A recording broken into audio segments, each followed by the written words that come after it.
Vamos a orar. Señor y Dios y Padre Celestial, queremos darte gracias una vez más en esta mañana al permitirnos, Señor, venir a tu presencia. Hoy, Señor, nos toca un tema que tiene mucha relevancia de la forma en cómo miramos el futuro y cómo esto afecta a nuestro presente, Señor. Y necesitamos seguir comprendiendo y entendiendo esto. Te ruego, Señor Jesucristo, que nos puedas dirigir en todo este tema, Señor, que tu palabra sea expuesta fielmente y que tu Espíritu, Señor, tome tu palabra para ministrarnos y el día de hoy, Señor, en las formas en las que tenemos que conducirnos también hoy. Guíanos, por favor, en el nombre de Jesucristo. Amén. Hoy, mis hermanos, tema número 15 de esta serie y se titula promesas que dan confianza al mirar el futuro. Hace un tiempo atrás, hace algunos meses atrás, se me dio el privilegio y honor de predicar entre ustedes un tema que se titulaba las maravillosas o las asombrosas profecías mesiánicas. Y es interesante que justamente el Señor haya permitido que tome este tema en las manos porque es algo parecido, porque vamos a hacer como la continuación a esas maravillosas profecías mesiánicas en realidad. Pero vamos a situarnos en contexto porque hoy tenemos que tomar el tema relacionado con Zacarías capítulo 8. Y yo le quiero recordar un poco lo que está sucediendo o lo que ha sucedido en Zacarías 7. Si usted ha venido la semana anterior y escuchó el mensaje, es importante que relacionemos lo que está pasando en el capítulo 7 con lo que va a pasar en el capítulo 8. ¿Qué nos enseñó el capítulo 7? El capítulo 7, mis hermanos, nos mostró a una delegación judía que vino desde Betel hacia el templo de Dios en Jerusalén para poder realizar una consulta a los sacerdotes y profetas de ese momento. Y usted recordará, porque la semana pasada estábamos viéndolo, ellos consultaron si debían continuar con sus ayunos. ¿Cuántos ayunos tenían ellos? Recuerda, tenían como 4 autoprogramados y uno que el Señor ya les había mandado como nación. Entonces ellos preguntaron si debían continuar con el ayuno del 5.º mes. La respuesta de Dios fue contundente y confrontante a través del profeta Zacarías. Dios, a través del profeta, les hace saber que sus prácticas religiosas nunca las hicieron con intención de agradar a Dios, sino que tuvieron otra razón, otro propósito, agradarse a ellos mismos. Entonces, en los últimos versículos del capítulo 7, del 12 al 14, Dios les hace recordar que el pueblo había hecho lo mismo tiempo atrás, incluso antes del exilio. Y Dios les hace ver de que si ellos no se arrepienten y no escuchan ahora lo que les está diciendo a través del profeta Zacarías, les va a ocurrir lo mismo que le ocurrió a la generación que fue esclava, las consecuencias del pecado de la hipocresía religiosa. ¿Cuáles fueron esas consecuencias? Bueno, su corazón fue endurecido, Dios se enojó contra ellos, perdieron comunión con el Señor y la tierra fue desolada. Eso lo vimos la semana pasada. Esas mismas consecuencias podrían venir sobre ellos si no se arrepienten. Ahora, este capítulo 8, porque eso fue lo que pasó en el capítulo 7, en el capítulo 8 Dios va a continuar hablándoles a toda la nación. O sea, no es que termine en el capítulo 7, no, en realidad sigue hablando en el capítulo 8 y sigue extendiendo su respuesta. ¿Qué nos va a enseñar, mis hermanos, de manera general este capítulo 8? Le voy a poner un resumen que va a ayudarnos, pero luego vamos a adentrarnos más en el texto. En este capítulo 8 la enseñanza es la siguiente. En este capítulo Dios continúa su respuesta a todo Israel, continúa dejándoles saber, mis hermanos, sus propósitos de una restauración futura de Israel, una restauración completa de esa nación. En vista de esas bendiciones futuras que les está siendo prometidas, Israel debía arrepentirse y vivir en justicia. Básicamente eso es lo que está haciendo en el capítulo 8. En el capítulo 7 los reprende por la hipocresía, pero en el capítulo 8 luego les promete restauración. Interesante, ¿no? Por eso, mis hermanos, el título del tema que nos corresponde hoy predicar se titula Promesas que dan confianza al mirar el futuro, precisamente por todas las promesas que el Señor les va a decir al pueblo de Israel que va a ocurrir en el futuro. Este capítulo 8, mis hermanos, hay muchas formas de poder analizarlo, disgregarlo. En esta mañana me voy a permitir analizar solo dos aspectos, que es lo que vamos a disgregar este sermón o analizar este sermón en dos aspectos importantes debido al capítulo 8. En primer lugar, vamos a ver las promesas de restauración, que es un punto importante en este capítulo. Pero por otro lado, vamos a ver las respuestas de fe a las promesas, porque no solamente el Señor les da promesas a Israel, el Señor espera que ellos respondan en fe. O sea, cuando alguien te da promesas a ti, cualquier tipo de promesas, esa persona quiere una respuesta de ti, quiere que tú respondas con una actitud, con una respuesta. Ya, Dios también. Dios le da promesas, pero también espera respuestas de fe a esas promesas. Entonces vamos a dividir este mensaje en estas dos grandes partes. Y para la primera parte, mis hermanos, entonces nos centramos a las promesas de restauración, que es importantísimo, querida iglesia, que podamos entenderlas y comprenderlas, porque esto nos va a ayudar a entender todo el plan de Dios acerca del futuro. Y le doy gloria al Señor y le doy gracias al Señor que nos ha permitido terminar una conferencia de escatología a los que han asistido, porque aquí vamos a hablar muchos aspectos escatológicos del plan escatológico de Dios de los últimos tiempos. Entonces nos va a ayudar a entrar en el panorama mucho mejor si usted pudo atender y estar participando como iglesia de esos días. Quiero adentrarme en el versículo 1 para poder entrar en este tema de las promesas de restauración. El primer mensaje que Dios le da a Zacarías en este capítulo 8 está con esta frase. Dice, versículo 1, vino a mí palabra de ¿quién? De Jehová de los ejércitos, diciendo. Mis hermanos, ¿se ha dado cuenta que hay una palabra clave en todo este capítulo 8? En este capítulo 8 se repite Jehová de los ejércitos 18 veces. En la lectura que acabamos de hacer solamente de los 6 primeros versículos, usted se habrá dado cuenta cuántas veces se repite Jehová de los ejércitos, Jehová de los ejércitos, Jehová de los ejércitos, Jehová de los ejércitos. Y uno se diría, no sé si cuántos de aquí han sido profesores de comunicación o lenguaje o les interesa un poco el tema del lenguaje, y uno podría decir, Zacarías, estás repitiendo demasiado Jehová de los ejércitos, basta con 1 o 2 veces suficiente, ya se entendió. Pero recuerde que Zacarías está recibiendo inspiración divina.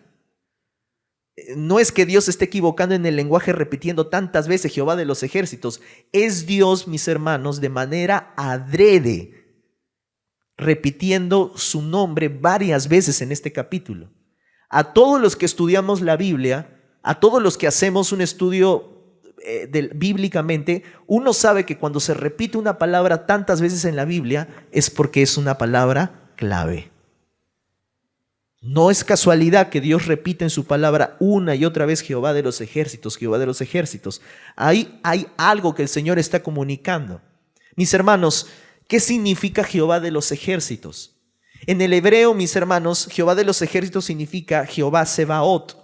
Algunos lo pronuncian como Jehová Sabaot, otros tienen alguna pronunciación. Yo lo voy a decir como Jehová Sabaot o Sebaot. ¿Y qué significa este nombre, este título que Dios se da? Significa, mis hermanos, Dios de los ejércitos celestiales. Si no sabía eso significa Jehová de los ejércitos, Dios de los ejércitos celestiales. Y uno se pregunta, ¿y por qué Dios se tiene que revelar en este capítulo 8 con este título, con este nombre de Él? Mis hermanos, Jehová de los ejércitos, que usted seguramente, si usted es un cristiano que tiene ya cierto tiempo en la iglesia, seguramente lo ha escuchado constantemente en la Biblia, Jehová de los ejércitos. Pero ¿qué significa esto? Bueno, el significado es esto, pero ¿qué implica este nombre? ¿Qué nos da a entender? Mis hermanos, en primer lugar, este nombre que Dios está revelando a sí mismo nos está diciendo sobre su autoridad y soberanía. En primer lugar, el nombre de Jehová de los ejércitos nos está enseñando la soberanía y la autoridad que tiene Dios. ¿Por qué? Yo les recuerdo, mis hermanos, que Dios hará todo cuanto disponga y nadie puede frustrar los planes de Dios.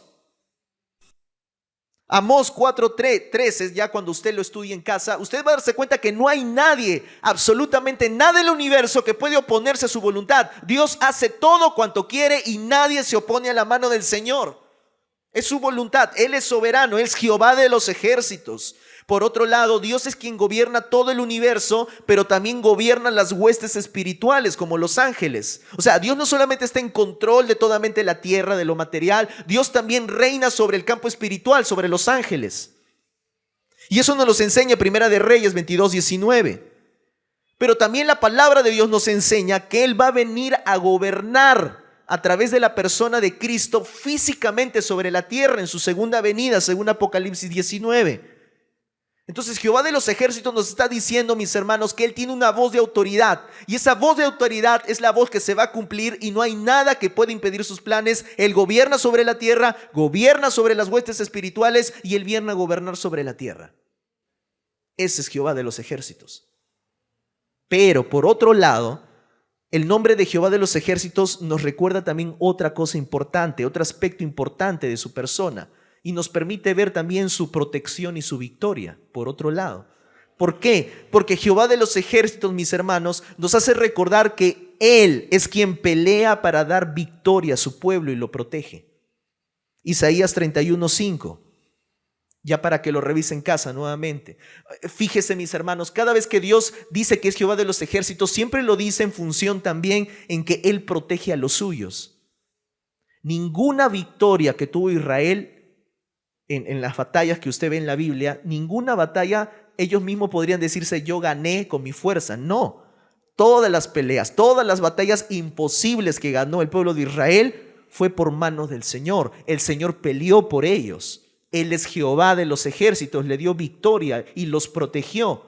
Ese es Jehová de los ejércitos. No solo aquel que tiene la autoridad y gobierna sobre todo, sino también alguien que protege, cuida y da victoria a su pueblo. Su nombre, mis hermanos, nos ayuda a entender eso. Ahora, es interesante que en todo el capítulo 8 de Zacarías, ahora nos va a recordar que Él es Jehová de los ejércitos. Jehová de los ejércitos, quien gobierna y quien protege y cuida a su pueblo. Interesante cómo se va a revelar en el capítulo 8. Pero ahora pasemos al versículo 2, porque miren cómo ahora continúa Jehová de los ejércitos hablando, ¿no? Y dice, celé a Sión con gran celo y con gran ira la celé.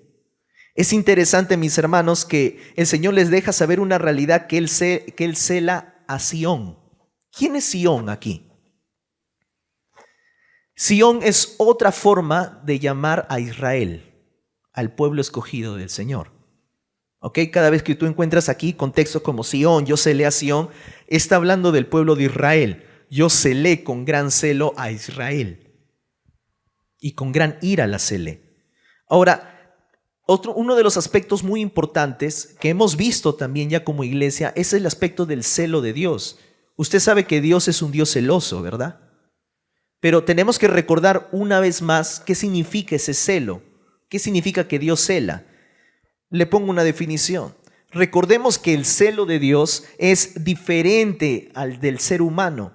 El celo de Dios nunca es pecaminoso como suele ser el nuestro. Este celo de Dios brota ¿de dónde? De sus perfecciones y de su amor perfecto. Entonces, aquí hay una diferencia para diferenciar entre lo que tú has experimentado quizás a través de un celo y lo que Dios tiene en su celo. En primer lugar, usualmente nuestro celo brota de nuestra naturaleza pecaminosa. El de Dios no. El celo de Dios brota de sus perfecciones, de su deidad, de su ser, de su amor perfecto. Muchas veces muchos teólogos y muchos predicadores han intentado poner una ilustración, cómo es que esto se puede ver o cómo lo podemos entender. Y usualmente utilizamos dos ilustraciones. Es como la ilustración de un padre que cuida de su bebé, de su hijo. Obviamente los padres tienen celo por sus hijos.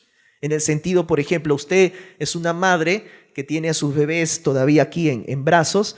Imagínate que lo deje en el coche y viene una persona desconocida y lo toma al bebé. Usted como mamá, ¿qué siente automáticamente? Va a proteger a su bebé a toda costa. Le sale desde lo interior. ¿Qué haces cargando a mi bebé, no? Una persona desconocida.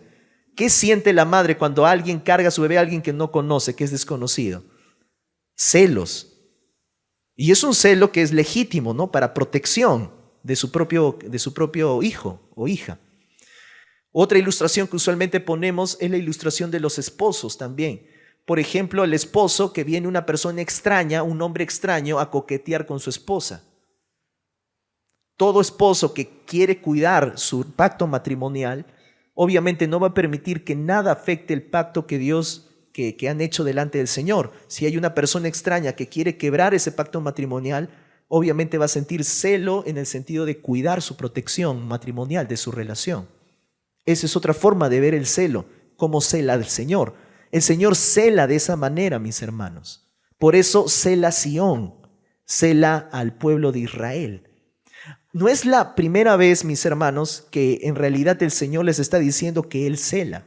Miren, por ejemplo, ya se los ha dicho en el capítulo 1, versículo 14. Miren cómo se los dijo el Señor.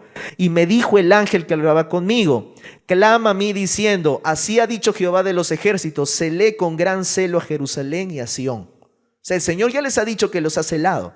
Es más, a Moisés también se lo reveló. Usted recuerda este famoso versículo. No te inclinarás a ellas ni las honrarás, porque yo soy Jehová tu Dios fuerte y ¿qué más? Celoso. O sea, Dios tiene celo y está expresando, mis hermanos, que Dios es muy celoso con su pueblo. Ahora, mis hermanos, usted debe de entender cuál es el propósito de Dios en su celo. En realidad, el celo de Dios tiene un doble propósito. Y quiero ponérselo en pantalla. Dios, en primer lugar, es celoso para proteger su propio honor y gloria. Y esto le recuerdo algo que ya hemos visto con el pastor anteriores semanas. Cuando Dios cela, mis hermanos, no lo hace en primer lugar por nosotros. Dios es celoso por amor de sí mismo. Por amor de su nombre y por amor de su propio honor y su propia gloria, Él cela para proteger. Lo hace por amor a sí mismo. Es ese amor, mis hermanos, es ese amor que nos lleva a celarnos, porque el resultado de que Él quiera proteger su propio honor y su propia gloria, el resultado de ello hace que Él quiera proteger a su pueblo. En realidad nos beneficia, porque como Él se ama a sí mismo, porque no hay persona, no hay nombre más glorioso que su propio nombre, Él cuida su honor y su gloria, y como resultado de ello nos protege a aquellos que nos ha amado y nos cuida, y que nos ha llamado su pueblo. Es interesante verlo también así. Ahora, ese mismo celo es aquel, mis hermanos, que Dios lo llevó a celarlos, dice el versículo, los llegué a celar con gran ira, dice el versículo 2 de Zacarías. Ahora, ¿por qué dice que los llevó a celarlos con gran ira? No soportaba, mis hermanos, que el pueblo de Dios o el pueblo de Israel se estuviese alejando de Él en pos de dioses ajenos y degradando de esa manera el propio honor y gloria de Dios. O sea, el pueblo de Dios, al alejarse de Dios, está manchando su honor, su gloria. Entonces Dios no va a permitir eso. Entonces, ¿qué hace Dios para proteger eso? Manda a un imperio babilónico para castigarlos y exiliarlos. Y así de esa manera tratar con su pueblo para que vuelvan a Él. De esa manera Dios cela, mis hermanos. Y esto nos deja una gran enseñanza también para nosotros el día de hoy como iglesia. Mis hermanos, una de las grandes lecciones que debemos de tomar al analizar estos versículos y esta parte de la naturaleza de Dios es que Dios cela a los que le pertenecen a Él.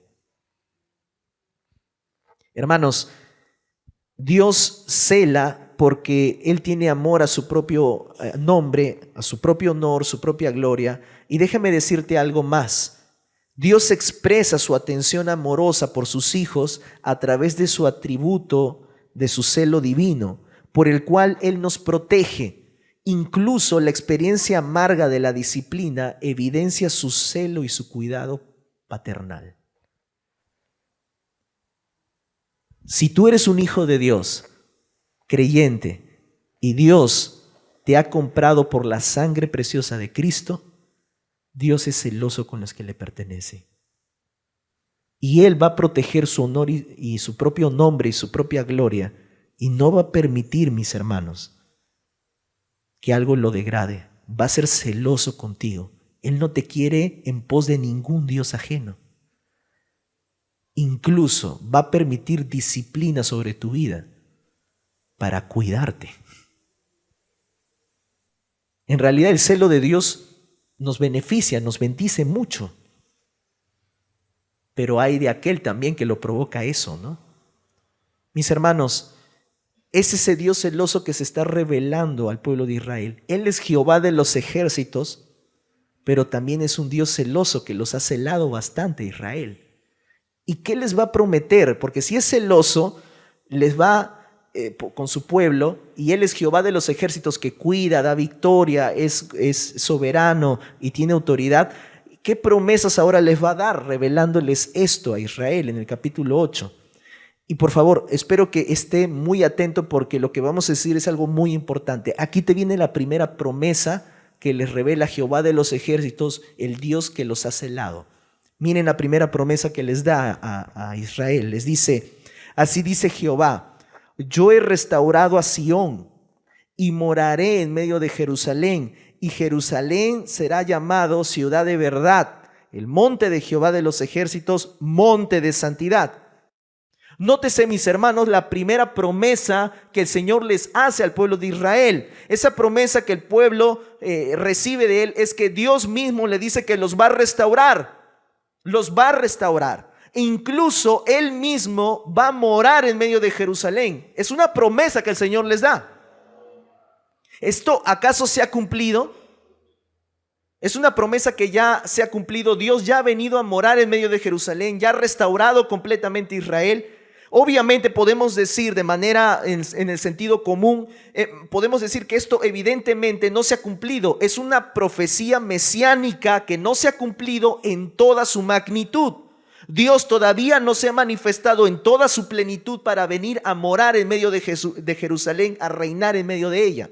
Todavía. Entonces, mis hermanos, ¿cuándo sucederá esto? ¿Cuándo se va a cumplir esta profecía?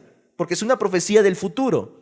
Bueno, y aquí voy a lo que hemos ido aprendiendo en la conferencia escatológica. Miren el cuadro de los eventos del porvenir que hemos estado aprendiendo, por ejemplo. Hemos venido entendiendo, mis hermanos, que en este momento de la historia estamos viviendo la era de la iglesia. Cristo ya vino, ya fue crucificado, ya ascendió, y estamos viviendo ahorita en este periodo de la historia, el cual se le llama la era de la iglesia. Las escrituras nos mencionan que en algún momento es inminente, en cualquier momento puede ocurrir, en este culto puede ocurrir el arrebatamiento, el rapto de la iglesia. Dios traslada a la iglesia para reunirse con el Señor en los aires. Ahí se manifiesta todo el tribunal de Cristo y las bodas del Cordero, mientras que en la tierra aparece el anticristo, hace un tratado de paz con Israel y durante 7 años comienza el periodo que nosotros llamamos el periodo de la tribulación. Apocalipsis 4 o 5 hasta el capítulo 19. Todo eso está ocurriendo en la tierra mientras ya la iglesia no está. Dios vuelve a tratar con Israel, vuelve otra vez a hacer su trato personal con él, y ya al final de esos 7 años, según Daniel, regresa el Señor en su segunda venida, visible, majestuosa, poderosa. Todo ojo le verá, toda lengua se doblará y toda lengua confesará que Jesucristo es el Señor. Eso ocurrirá justo en la batalla del Armagedón. Ahora, una vez que Jesucristo venga y venza sobre todos sus enemigos, sobre todos aquellos que se opusieron a Él, incluyendo el anticristo y los demás, Él va a venir a instaurar el milenio.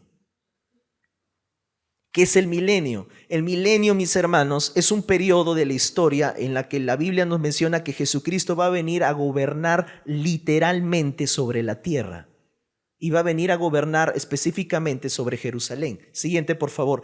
Aquí es donde se sitúa casi todo Zacarías 8.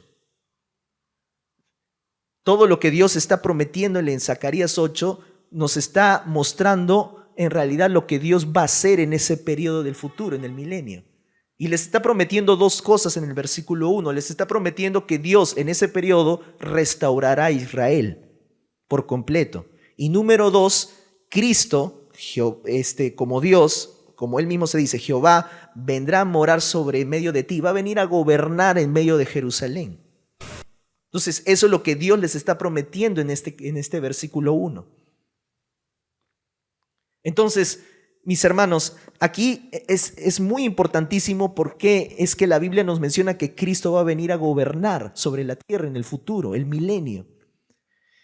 Por ejemplo, Apocalipsis capítulo 20, versículo 4, nos dice cómo va a ser la llegada de Cristo y su reinado en un periodo de 1000 años. Nos dice, y vi tronos y se sentaron sobre ellos los que recibieron facultad de juzgar.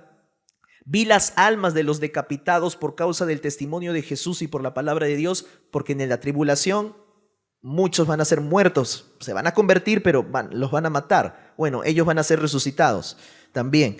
Dice, los que no habían adorado a la bestia ni a su imagen, y los que no recibieron la marca en sus frentes ni en sus manos. Bueno, eso es lo que pasa cuando Cristo viene. Resucita, gobierna, pero es interesante lo que dice. Y vivieron, resucitaron, y reinaron ¿con quién? ¿Cuántos años? Entonces, aquí se está viendo, mis hermanos, que todas las profecías de los profetas del Antiguo Testamento hayan una culminación y un cumplimiento justamente aquí. Porque tú constantemente en los profetas, cuando lees los profetas vas a decir, y Dios gobernará en Jerusalén, Dios reinará en Jerusalén, Jerusalén será así y así y así. Y uno se dirá, pero ¿cuándo va a ser? Justamente en el cumplimiento del reino milenario de Cristo. Cristo vuelve por segunda vez visible y viene a gobernar durante 1000 años. Y esos 1000 años, mis hermanos, se cumplen las profecías que Él dio a los profetas. Justamente, mis hermanos, Zacarías está recibiendo esa revelación de parte del Señor en este versículo 3 y está diciéndole, no, básicamente, yo voy a gobernar sobre Jerusalén, la restauraré y moraré en medio. Qué glorioso, ¿no? Pero es interesante porque dice el versículo, no solamente dice que Él va a restaurar a Israel y va a morar en medio de ella, sino que nos dicen, mis hermanos, también cómo será llamado Israel en ese momento, cuando llegue el reino milenario y Cristo gobierne sobre Jerusalén. Que dicho sea de paso, una de las cosas que hemos aprendido es que Machu Picchu no es el ombligo del mundo.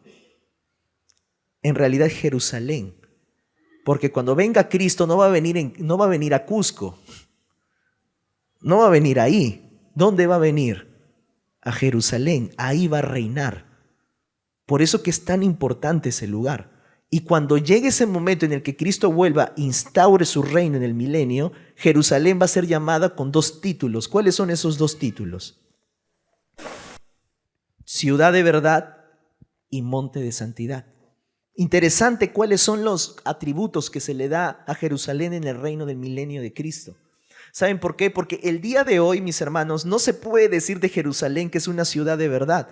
Hoy, mis hermanos, en esta ciudad, en este mismo momento, hay más religiones que en cualquier otro lugar del mundo. Mis hermanos, en ese momento cada organización religiosa quiere tener algo de ese lugar. Hay multitud de cultos y sectas en ese lugar. Definitivamente hoy, 2025, no se puede decir que Israel es ciudad de la verdad. No, por supuesto, hay un pluralismo religioso. Cada uno cree en Dios a su manera. Judíos, están las demás sectas de ahí, ¿no? Musulmanes y todos los demás. Pero también se dice que se va a ser llamado monte de santidad. En este momento se puede decir de Jerusalén, en este momento se puede decir que es un monte de santidad. Por supuesto que no está separado para el Señor, se están peleando. Miren cómo está ahorita donde va a ser construido el templo, está tomado por los musulmanes. O sea, no es un lugar separado para el Señor, no es un lugar de santidad en este momento. ¿Cuándo va a ser un lugar totalmente apartado solamente para el Señor y su gobierno? En el milenio de Cristo. Por eso será llamado monte de santidad y ciudad de la verdad. Quiero ponerte esto, ¿no? Se llamará ciudad de la verdad porque Cristo, que es la verdad encarnada, gobernará con justicia y con verdad sobre Jerusalén. Y se llamará monte de santidad porque Cristo, el Santo de Dios, habitará allí y será santificado para su reino. Por eso serán llamados ciudad de la verdad y monte de santidad. Hermanos, yo no sé si cuando ves, particularmente yo me asombro, realmente hay un asombro en mí cada vez que yo miro el futuro y cómo Dios está viendo el futuro.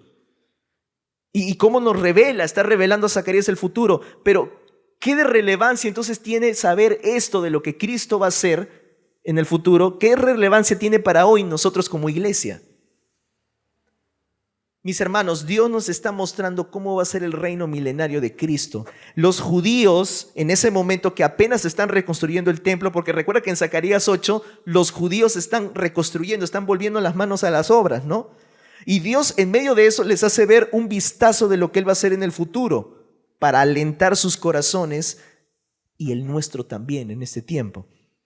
Y saben, mis hermanos, aquí te dejo una importante reflexión para mí hoy. Sin importar cómo la maldad está avanzando en estos tiempos, Dios nos muestra que en algún momento, en algún día, la maldad llegará a su fin. Mis hermanos, ¿cómo estamos como sociedad hoy en día? ¿Tienes temor de subir un carro porque no sabes si van a balacear el carro? Cuando sales a la calle, ¿cuántos de nosotros tenemos el temor si seremos la próxima víctima de un robo, de un asalto? Cuando tus hijos salen a trabajar o a estudiar, como padre, ¿te sientes angustiado y saber, ¿será mi hijo el próximo que salga en las noticias?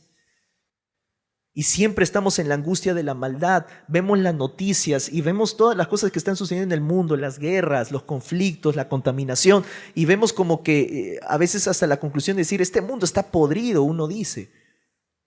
Pero mis hermanos, cuando Dios te está mostrando que Él va a venir a morar sobre Jerusalén y sobre ese lugar su reinado será como un monte, como ciudad de la verdad y monte de santidad, te estás dando cuenta que lo que Él en algún momento va a hacer en el futuro es que va a ponerle fin a la maldad y a la corrupción.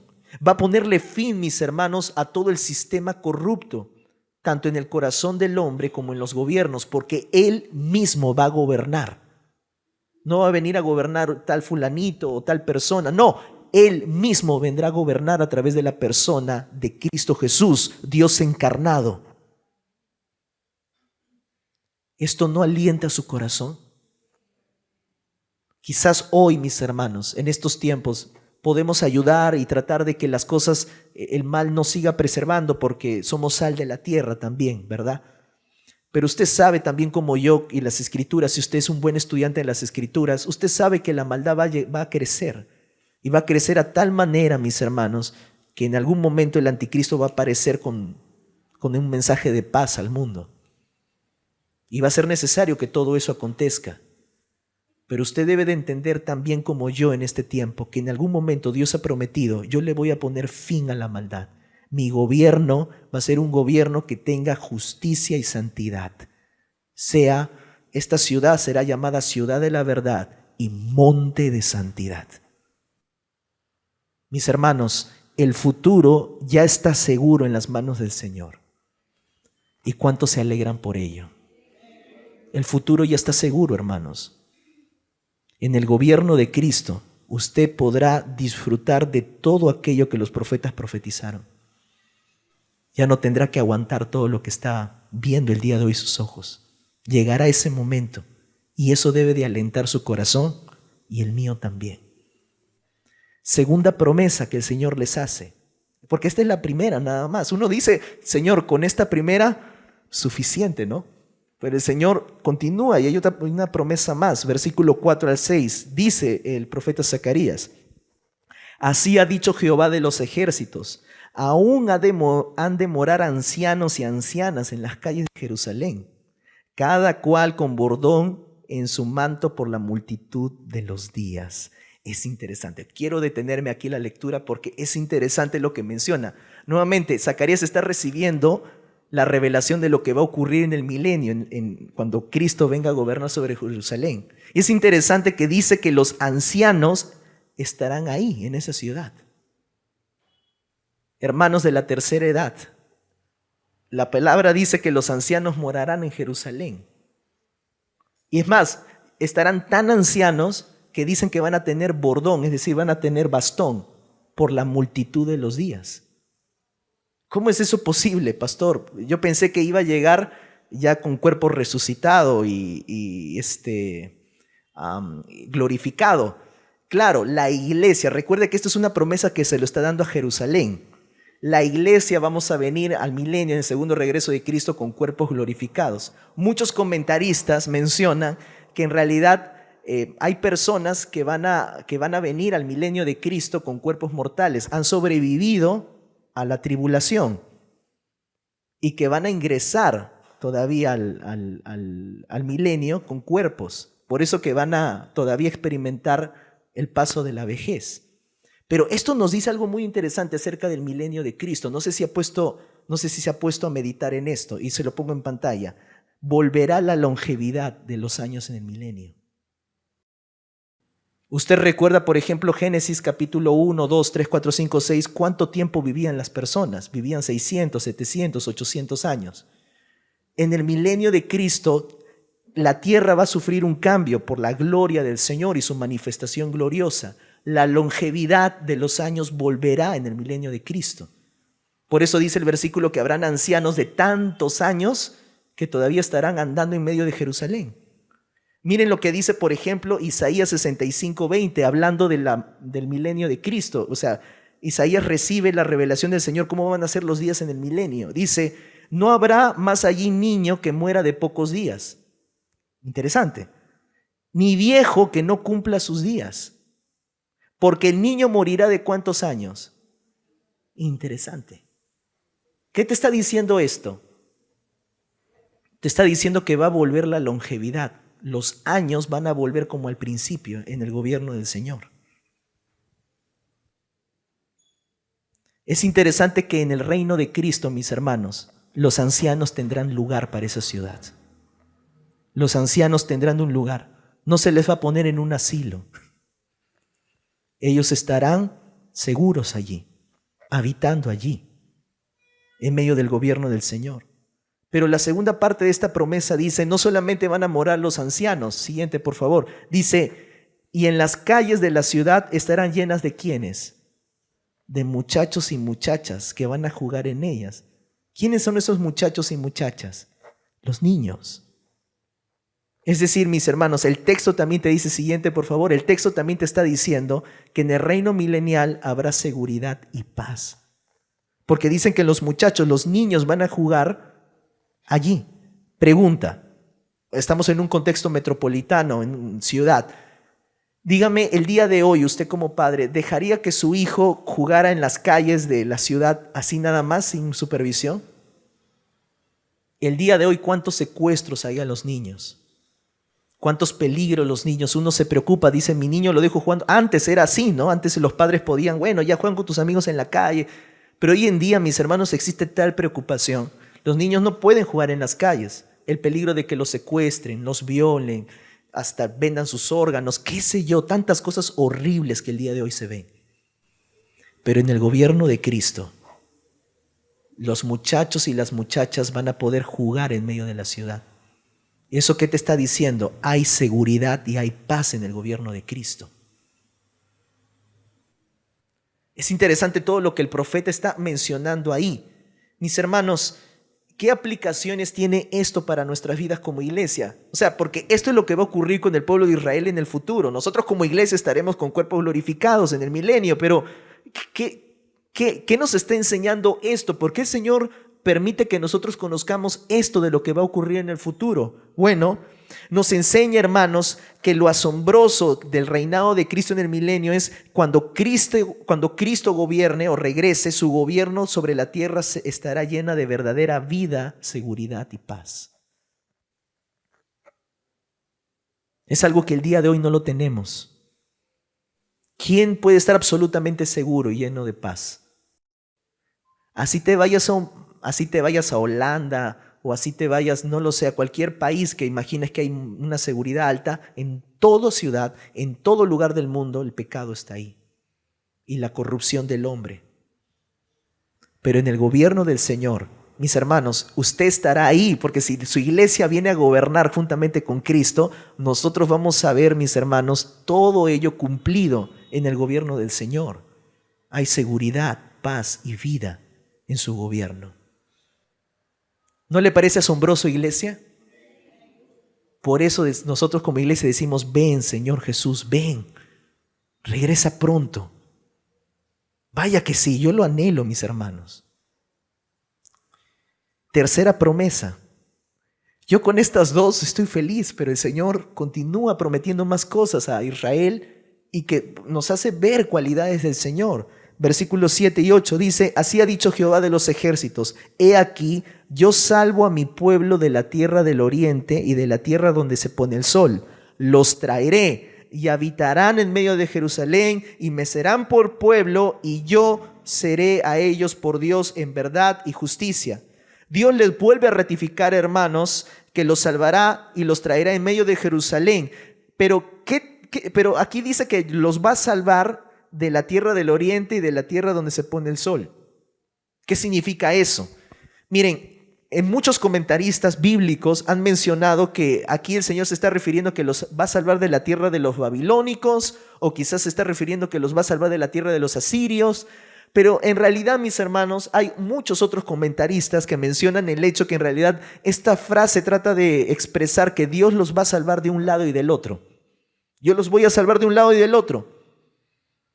Los voy a traer a Jerusalén. Nos está diciendo que Israel va a estar esparcido y atribulado en medio de las naciones, y Dios los rescataría y los traería de vuelta a Jerusalén. El día de hoy, mis hermanos, esto se ha cumplido parcialmente, no se ha cumplido en su totalidad. Usted sabe también como yo que Israel el día de hoy es una nación, ¿sí? Como nación ya existe. Y hay judíos que han venido de todas partes del mundo a venir a Jerusalén, en cierta manera. Pero ¿por qué digo que no es un cumplimiento total lo que está sucediendo hoy? Porque todavía Dios, a través de la persona de Cristo, no ha venido a gobernar en medio de Jerusalén. O sea, no se ha cumplido en totalidad esta profecía. Se ha cumplido parcialmente, pero no en su totalidad. El cumplimiento más amplio, y debo decirlo, más amplio será que cuando Cristo instaure el reino milenial, Dios salvará a Israel y los traerá a Jerusalén. Y está concuerdamente esto con las Escrituras. Usted recordará, no tengo tiempo para poder leer todo el pasaje, Romanos capítulo 9, 10, 11, sobre todo nos están mencionando que una vez que la iglesia sea arrebatada en el rapto, Dios volverá a su trato especial con su pueblo judío. Porque recuerde usted que Dios no ha dejado a Israel. Dios, después de que haya cumplido lo que tenga que cumplir en este periodo con la iglesia, Dios vuelve a tratar con Israel. Va a volver a tratar con ellos. Y en ese trato, mis hermanos, Israel va a ser purificado a través de la gran tribulación. Va a ser atribulado. Todo Apocalipsis del 4, 5 hasta el 19, esa tribulación enorme va a ser un trato especial que Dios va a dar con su pueblo, con todas las calamidades que va a haber sobre la tierra. Entonces, una vez pasada esa tribulación, dice el pasaje de Romanos 9, si usted ya lo lee más tranquilamente, todo Israel será salvo. O sea, van a ser salvados. Todo Israel va a reconocer que Jesucristo es el Señor. Dios va a tratar con ellos. Y una vez que los trate con ellos, según la profecía bíblica de Zacarías, Dios va a volver a reunirlos a Jerusalén para que ahora esté con ellos juntamente con su iglesia, que es la esposa de Cristo, que vamos a estar ahí también. Es interesante todo lo que el Señor les está permitiendo conocer al pueblo de Israel, cómo Dios va a volver a traerlos en su momento y los va a salvar física y espiritualmente. Mis hermanos, ¿y esto qué implicaciones tiene para nosotros como iglesia? Saber esto. Mis hermanos, aquí te viene la aplicación. Esta promesa nos está haciendo ver a un Dios que cuida de los suyos, que los protege, que los salva y cumple sus promesas. Él es Jehová de los ejércitos. Por eso que se revela como Jehová de los ejércitos en este capítulo.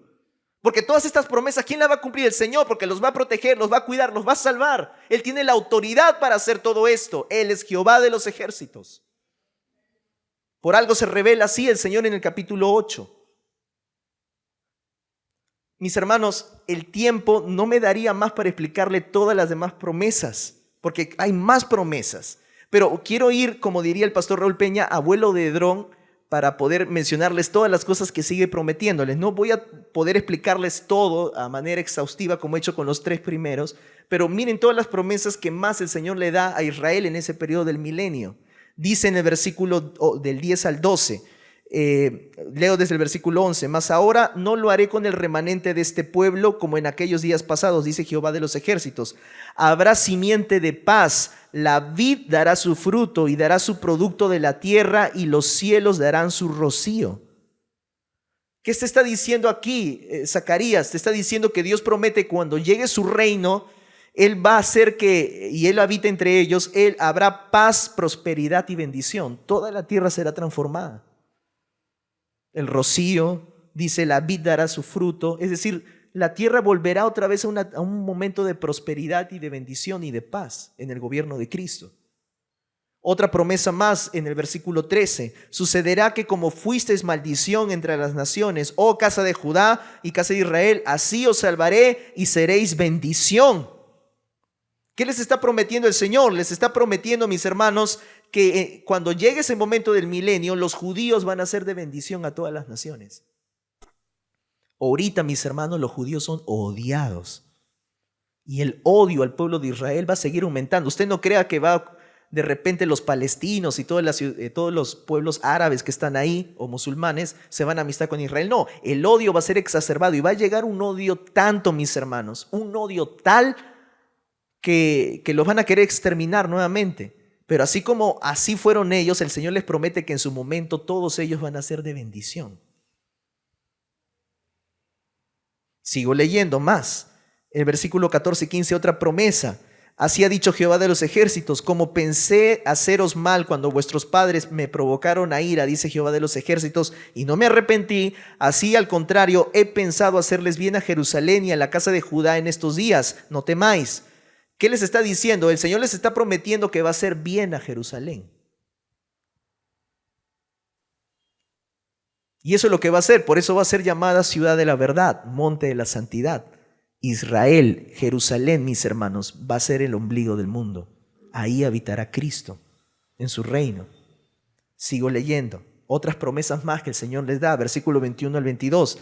Vendrán los habitantes de la ciudad a otra y dirán, vamos a implorar el favor de Jehová y vamos a buscar el favor del Jehová de los ejércitos. Yo también iré. Y vendrán muchos pueblos y fuertes naciones a buscar a Jehová de los ejércitos. ¿En dónde? En Jerusalén. O sea, muchas personas de muchas partes del mundo, después de pasar la tribulación, van a venir ¿a dónde? Van a querer venir ¿a dónde? A Jerusalén.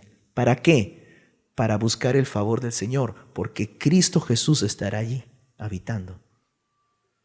Es una promesa enorme, mis hermanos, gloriosa. Otra más y última, versículo 23. Así ha dicho Jehová de los ejércitos, en aquellos días, miren lo que dice el Señor, en aquellos días acontecerá que 10 hombres de las naciones de toda lengua tomarán del manto judío, diciendo, iremos contigo porque hemos oído que Dios está con vosotros. ¿Cómo? Les está diciendo, mis hermanos, que muchas personas se van a acercar a los judíos en el reino mesiánico para que los lleve a Jerusalén. La gente, mis hermanos, va a querer tomar a los judíos y decir, por favor, llévame a Jerusalén, porque ahí está Cristo. Nuevamente te repito, si tú eres creyente, tú vas a estar ya en esa ciudad porque vas a estar con cuerpo glorificado ya con el Señor. Pero si tú no, como dice el pastor, si tú te quedas, bueno, si te arrepientes todavía en la tribulación, agárrate del manto de un judío, ¿no? Dile, llévame a Jerusalén. Ahí estará habitando el Señor.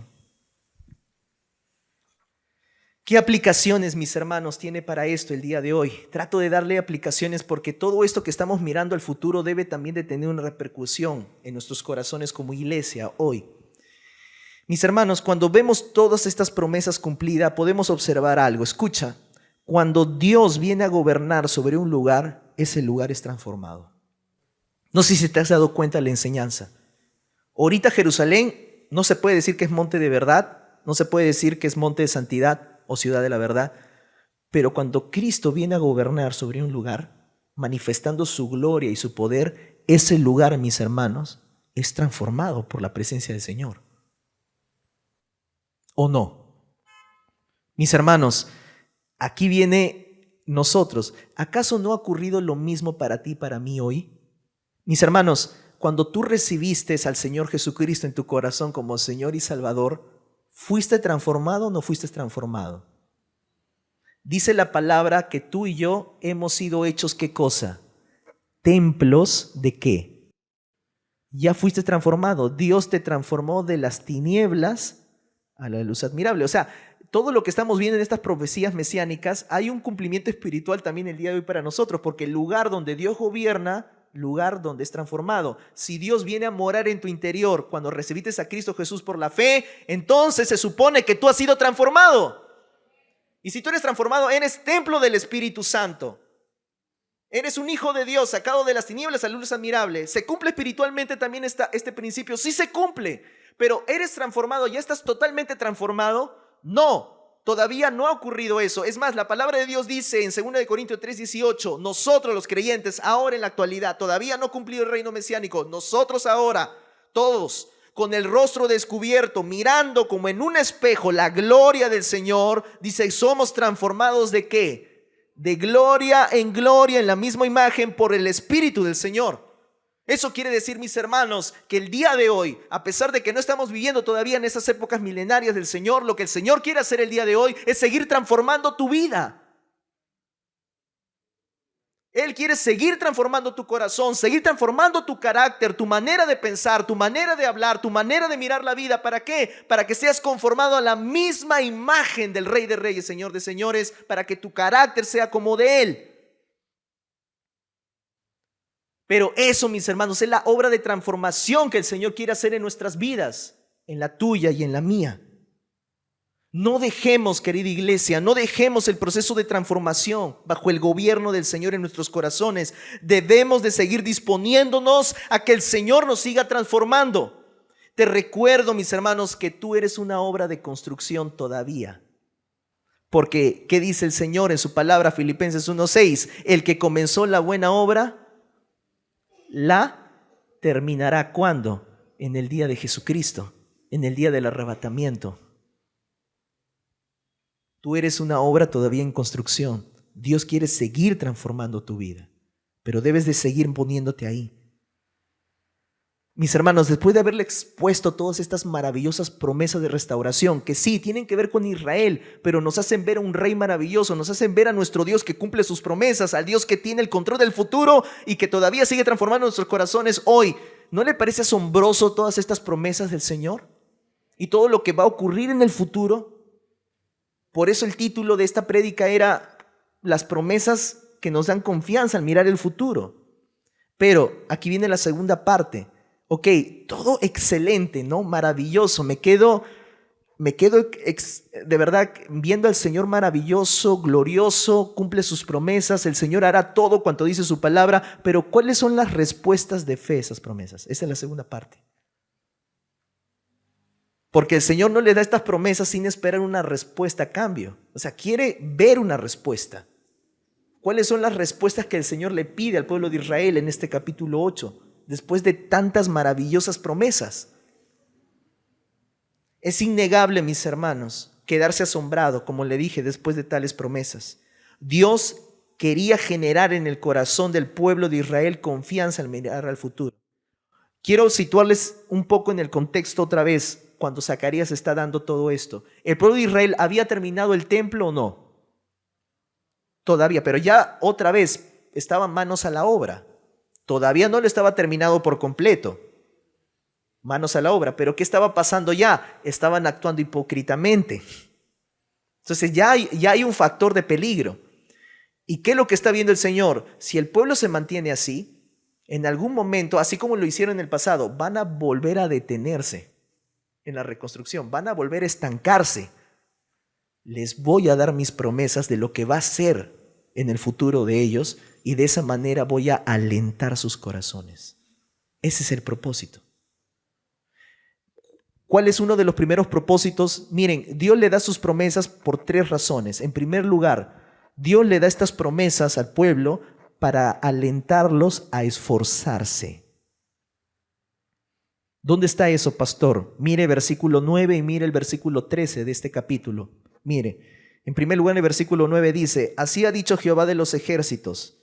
Después de darle las promesas, ¿qué les dice? Esfuércense, ¿qué cosa? Vuestras manos. Los que oís en estos días estas palabras de la boca de los profetas, desde el día en que se echó el cimiento en la casa de Jehová de los ejércitos para edificar el templo. Ahora mira el versículo 13. Así sucederá que como fuiste maldición entre las naciones, oh casa de Judá y de casa de Israel, así os salvaréis y seréis bendición. Esa es la promesa. Pero mira ahora cuál es la respuesta que espera. No temáis más que cosa. Esfuércense vuestras manos. ¿Cuál es la respuesta que el Señor espera? Esforzarse.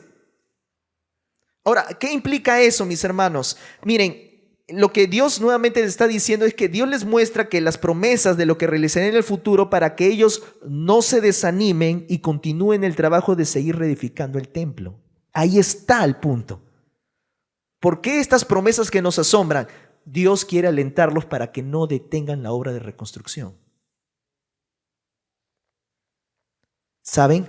Hermanos, esto nos deja una importante lección también para nosotros. En primer lugar, mis hermanos, en lo personal. Voy a lo personal. Les acabo de decir una gran verdad. El Señor a través de su palabra dice que nosotros somos templo ¿de qué? Del Espíritu Santo.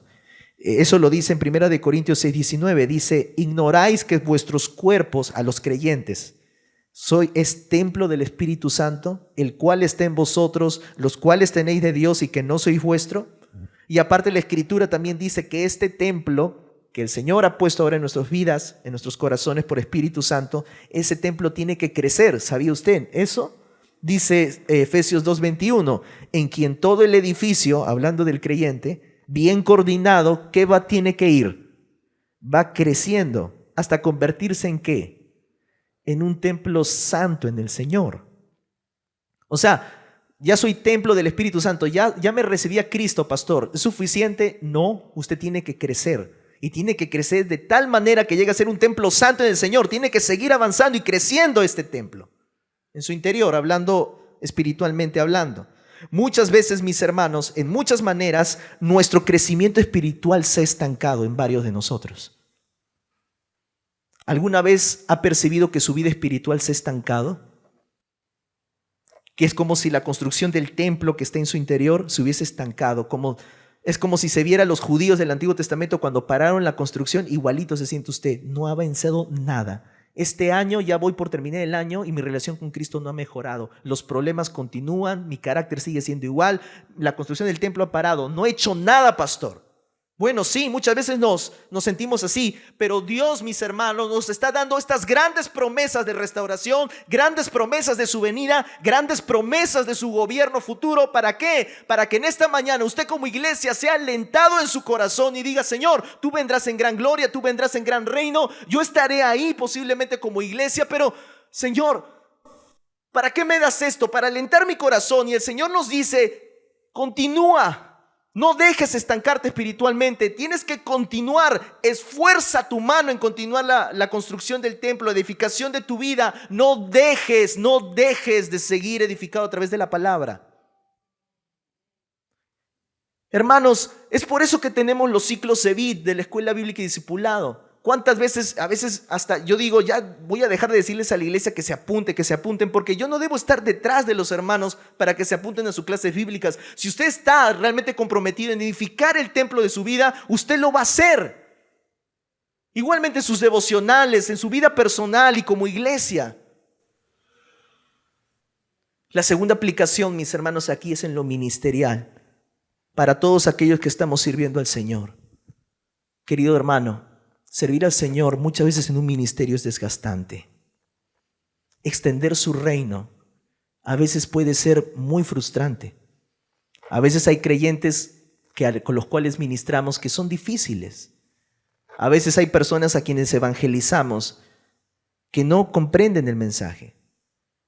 Servir en un ministerio, predicar el evangelio, enseñar la palabra puede resultar una tarea muy agotadora. Pero mis hermanos, ¿saben qué? Y aquí les quiero dejar a todos mis hermanos que están sirviendo. Mis hermanos, el día de hoy usted puede estar cansado y realmente agotado de servir y de hacer todas las cosas que el Señor lo manda hacer. Pero las promesas que el día de hoy el Señor les da tiene que alentar su corazón. En algún momento todo esto, el Señor vendrá a gobernar y estaré con Él. Tengo que seguir poniendo mis manos a la obra. El Señor vendrá pronto. y tengo que seguir poniendo mis manos en el arado. ¿Cómo alienta su corazón a los servidores? ¿Cómo nos alentamos? ¿Cómo recargamos baterías? Las maravillosas promesas del Señor, mis hermanos, alientan nuestro corazón a seguir sirviendo. A pesar de la edad, de la enfermedad, de los desánimos, de las cosas que pueden suceder en familia, en nuestras vidas personales, son las promesas del Señor que nos permiten mirar el futuro y decir, Señor, allá voy a estar contigo y yo voy a seguir sirviéndote hasta el final. Segunda cosa por la cual el Señor les da estas promesas, no solamente los alienta a esforzarse, Dios les da estas promesas para alentarlos a ¿qué más? A gozarse. Uy, hermanos. Voy a leer este versículo, pero quiero decirlo con mucho cuidado. Así ha dicho Jehová de los ejércitos. Miren lo que dice, el ayuno del cuarto mes. Usted lo leyó conmigo la semana pasada este versículo. El ayuno del cuarto mes, del quinto, del séptimo, del décimo, se convertirán para la casa de Judá ¿en qué cosa? En gozo y alegría y en festivas solemnidades. Amad pues la verdad y la paz. Hermanos, otro aspecto que Dios quería que el pueblo respondiera a sus promesas era con gozo. ¿Recuerdas la delegación judía que le vino a preguntar al Señor, ¿ayunaremos en el quinto mes? ¿Recuerdas cuando vino esta delegación judía? Y el Señor les dijo, ustedes están haciendo todo lo hipócritamente. No lo hagan, no sigan haciéndolo. No, aquí viene la respuesta. La respuesta del Señor les dice es que en estas maravillosas promesas Dios les dice que esos ayunos, porque ellos ayunaban, mis hermanos, no con alegría. Ellos ayunaban, y yo te mostré el cuadro la semana pasada, todos esos ayunos eran para lamentarse, porque todos esos ayunos le recordaban un momento trágico en su nación y en sus vidas. Esos ayunos no eran, vamos a venir a orar y ayunar. No, era, vamos a entristecernos y llorar. Y el Señor, ¿qué les está diciendo? En algún momento esos ayunos se van a convertir en alegría, en gozo. ¿Qué les está diciendo? Y te lo pongo en pantalla. Dios los alienta, mis hermanos, a ya no estancarse en el doloroso que fue su pasado, sino más bien a gozarse en Él mismo al observar y confiar en sus promesas sobre el futuro. Dios les está diciendo, en algún momento ustedes se están lamentando, se están mirando, cada vez esos ayunos están recordando el pasado y se duelen y lloran y hacen eso, pero en algún momento van a gozarse, porque les estoy dando mis promesas para que se gocen más bien en esas promesas. Esto tiene una aplicación, mis hermanos, poderosa en nuestras vidas. Y aquí quiero decirlo rápidamente. A veces, querida iglesia, nosotros podemos estar estancados en el dolor del pasado. Dígame si no es así. Usted puede ser un creyente, pero puede estar entristecido y puede estar recordando la muerte de un ser querido. Usted puede ser un creyente muy comprometido, pero estar constantemente recordando un evento que lo marcó negativamente en su vida. Usted puede ser un creyente, pero puede estar estancado en el dolor que una persona le causó en algún momento de su vida. Mis hermanos, déjame decirte algo. Dios no quiere que estés atrapado en el dolor y la pena del pasado. No estoy diciendo que nunca te entristezcas. Lo que te estoy diciendo es que Dios no te quiere ver estancado en ese dolor. Su propósito es que vivas en su gozo. Vivas en su gozo. Y te lo pongo en pantalla. La presencia de Dios, mis hermanos, la presencia de Dios es fuente de alegría y de deleite. No podemos decir que tenemos comunión con Dios y vivir en amargura permanentemente o en tristeza. Miren lo que dicen los versículos bíblicos. El Salmo 16:11 dice, en tu presencia, ¿qué hay? ¿Hay plenitud de qué? De gozo, y en tu diestra hay deleites para siempre. Dios no te quiere ver sumergido en la tristeza y el dolor. Te da sus maravillosas promesas. ¿Para qué? Para alentarte otra vez a la alegría en Él. Él es la fuente de alegría y gozo, mis hermanos. No estoy descartando que el creyente no puede estar entristecido en ningún momento, sino mira 2 Corintios 4, del 8 al 9. Dice, podemos estar atribulados en todos, pero mas no angustiados. Podemos estar en apuros, mas no desesperados. Podemos estar perseguidos, mas no desamparados. Podemos incluso estar derribados, pero no destruidos. Puedes pasar tristezas, por supuesto que sí. No somos máquinas, hermanos. La partida de un ser querido nos puede, mis hermanos, marcar. Podemos llorar, estar en luto, estar en duelo, pero, mis hermanos, no podemos estancarnos en cosas del pasado. Tenemos que mirar las promesas futuras del Señor y decir, Señor, hay un futuro. Y eso me alienta a gozarme y a no estancarme en la tristeza. Tercera y última cosa, mis hermanos, por el cual el Señor le da estas promesas a Israel. Dios le da estas promesas para alentarlos a ¿qué más? A obedecer. Miren lo que dice Zacarías 8, 16 al 17. Miren cómo el Señor todas estas promesas los combina con esto. Les dice, estas son las cosas que deben hacer. Más específico no puede ser el Señor. Ya, estas son las cosas, pastor. ¿Qué cosas, después de recibir estas promesas, qué cosas debo de hacer? Aquí te lo dice verbalmente el Señor. Hablen verdad cada cual con su prójimo. Juzgad según la verdad y lo conduciente a la paz en vuestras puertas. Ninguno de ustedes piense mal en su corazón contra su prójimo. No amen el juramento falso, porque todas estas cosas aborrezco, dice Jehová. Mis hermanos, cuando nosotros vemos las promesas del Señor acerca de lo que Él va a hacer en el futuro, esas promesas, dice el Señor, los quiere alentar al pueblo más bien a obedecer, a que ellos obedezcan su palabra, a que ellos vivan conforme a su palabra, porque si Él va a venir a gobernar sobre Israel, ellos más bien deben de decir, Señor, vas a venir a gobernar, debo entonces obedecer y vivir conforme a tu voluntad.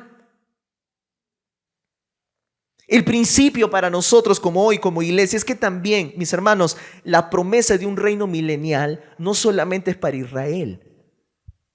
Las promesas de un reino milenial es también para nosotros, porque te recuerdo, nosotros también vamos a venir con el Señor en gloria.